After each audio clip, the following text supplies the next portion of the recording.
Kipekee kwanza naomba nimpongeze ndugu yangu Juma. Harusi yake sio tu harusi, ila ametuheshimisha kama taifa. Unajua zamani ilikuwa inaonekana wanaume wa Nigeria ani watu fulani babu kubwa wana hela, lakini bwana akaenda kubadilisha mtazamo, onekana kama wanaume wa Tanzania wana hela. Yaani wanaume wa Tanzania tumekuadili kupitia hii harusi.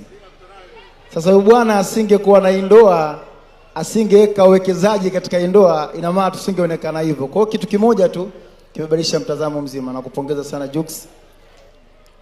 Lakini kwa kipekee kabisa ni washukuru, japo nimeitwa kutoa neno lakini sana maneno mengine yanakuwa binafsi.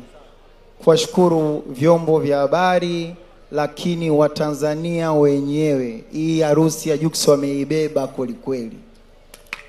Yaani tumuonesha kwamba huyu ni mtu wetu na hili ni letu na haliwezi kudondoka. Ukiangalia leo kwanza kwenye red carpet ma celebrities wageni, yani kama Marekani, yani kila mtu